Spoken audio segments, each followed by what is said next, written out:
Hey kids, welcome back to Mama Nature's Kitchen. Guess what we're gonna make today?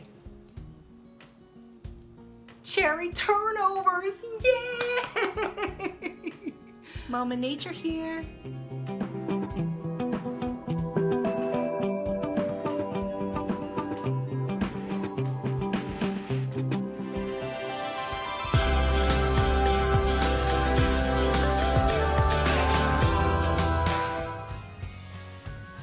So I have 1 cup of flour and I'm going to add a half a teaspoon of salt. There is a half a teaspoon. So I've got my flour and my salt and I'm going to add my butter. So while I'm blending my butter, I want to get that 1/4 cup of water put into the freezer so that it's good and cold when we're ready for it. Now this recipe calls for a whole stick of butter, but we're only going to blend in half the stick. The other half will be used when we start folding and layering and rolling, and that's where it gets fun. I've seen a lot of recipes on YouTube for how to do cherry turnovers, and I really don't like to just be more noise, but nobody's making the pastry. Everyone's telling you how to make the turnover with a store-bought puff pastry, and it's just ridiculous because this is so simple. This is really all there is to it. You go ahead and you take your pastry blender and you just put in that cold butter until you have all pea-size bits. It starts to look like that all the way through. And when this is all blended, all you have to do is add that ice water and toss it with a fork. Well, you'll see when we get there. One of the beauty things about making your own pastry is that you control the ingredients. You know that this was not made with any partially hydrogenated fats, and it doesn't have any preservatives in it. It's just your good, wholesome ingredients. And it's a good workout. All right. And I'm going to add that ice water all at once. Just a 1/4 cup. You'll be able to view this full recipe on my website. The link is in the notes below the video. Okay, my worktop is nice and clean, so I'm going to go ahead and put some flour. And then I'm going to pour this right out onto that and begin to just work it with my hands. Now it doesn't really look like we're at that point yet. I know it's still just a bunch of crumbles, but when I start folding it with my hands, it'll all come together.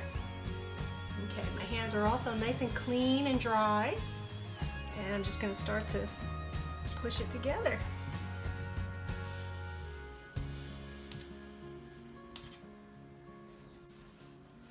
Work it and turn it. That's all you gotta do. All right, now I don't want to get too carried away. I don't want the dough to start to warm up with the temperature of my hands. So I've got it just so it's incorporated, and I'm gonna start to roll it out. I want to make it into a roughly rectangular shape.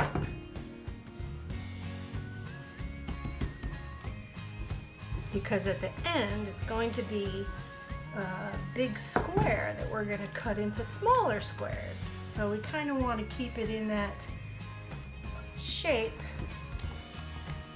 so that it won't be too hard to get back later. Here's the rest of my butter, and I'm just going to use half of it right now. Cut that in half, and I'm going to take thin slices and just lay it out on about 2/3. I know if it doesn't make sense to you yet, it will in a minute. All right, so that's roughly 2/3. What I'm gonna do is I'm gonna take the unbuttered third and fold it over the middle, and then I'm gonna take this third and fold it over the middle. So now you see how the butter is layered in between the layers of dough? When it cooks, that butter is going to melt out and that's gonna form your flaky layers, okay? I'm gonna fold that in half, put a little bit more flour. So it's the layers of the flour and the butter that's gonna make it flaky. All right, now I'm gonna roll this into a 12 by 6 rectangle. This is where I put all the love in.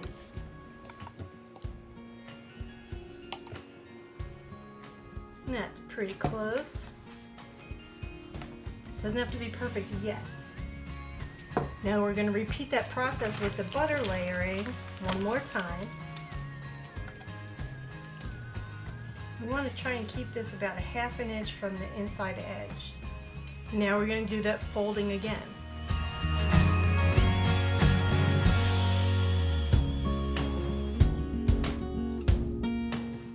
So this is our 4 by 6. I'm going to wrap this in plastic and put this in the refrigerator for about 15 minutes.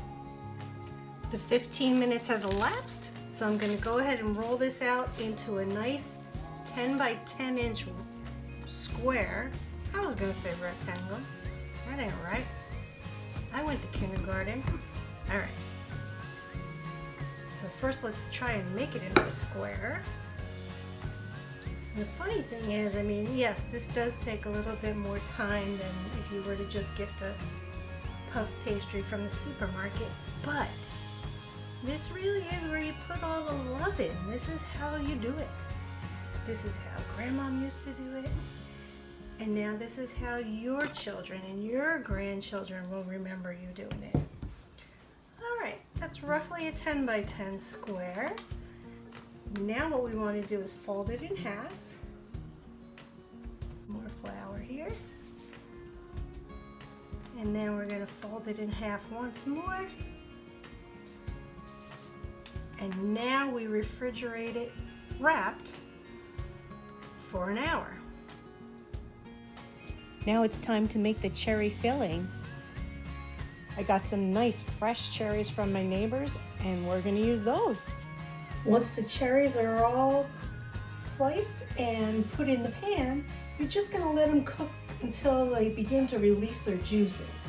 Once they do, you add your cornstarch and your sugar, and you'll see how it begins to thicken up and form this beautiful cherry syrup. Turn off the flame, and then you add your vanilla, and you're good to go. The dough is chilled for an hour, so now I'm going to go ahead and roll it out to a nice 12 by 12 square. Gently, because this is pretty firm. A little bit at a time, easy does it. I have it rolled out to my 12 by 12 square. Not too shabby if I do say so myself. And I've got my egg wash. I just took the smallest egg from my dozen that I had, and I mixed it with about 2 teaspoons of water. So there you go. Whisked it up really well with a fork, and now I'm going to go ahead and coat the entire surface. And then if you have a pizza cutter, that's what I'm going to use to cut my dough. If not, you could probably just use a sharp knife, or you could even use your bench scraper. Whatever you have on hand, not a big deal. Want to make sure we get to the edges. There we go. In the meantime, I have my oven heating up to 450. So it's all ready for us when we're ready for it. All right, I'm going to cut this into 4 quarters.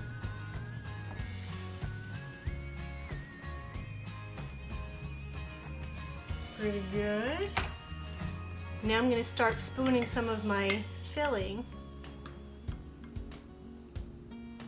onto one of the halves. Just want, oh, it's not even a quarter of a cup probably. It's just about 1.5 ounces, if that. Now what we're going to do is just take and fold the 2 far corners together. Woo, look at that. All right, it's not going to be perfect, and that doesn't matter, because we're going to go ahead and take a fork and pinch those edges together. Get them there. And when this is baked, you'll never even know that we had an issue with it. There you go. That's not going anywhere. This goes on the baking sheet. And we're gonna repeat. All right, they're all on the pan, and you can see what I did was, instead of making 4 big ones, I cut the other 2 pieces into 2 more pieces, so now I've got some baby ones.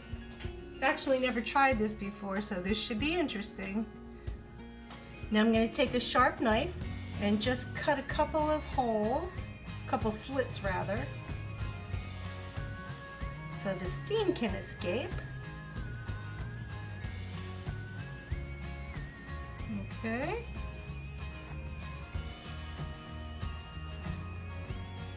Beautiful.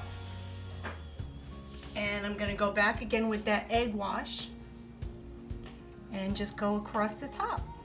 All right, once these are all done, I'm going to put them in my preheated oven. I've got it preheated to 450. And then I'm going to watch them real closely because they should be done between 17 and 22 minutes. Oh baby, there they are, fresh from the oven. I'm gonna just leave them on the pan for a couple minutes, and then I'll scoop them off and put them directly on the cooling rack so that we can put on our icing.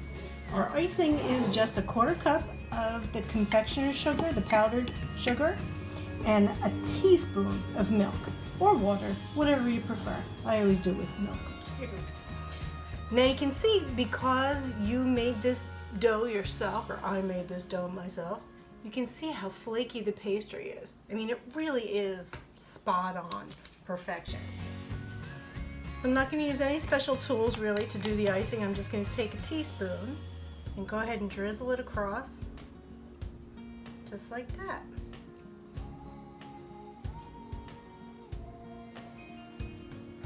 But there you have it. Voila!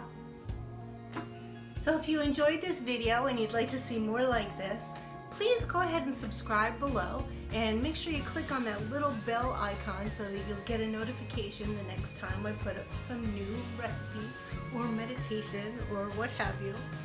In the meantime, remember that you can make and keep yourself well. Until next time, Mama loves you. Mwah. See you right back here.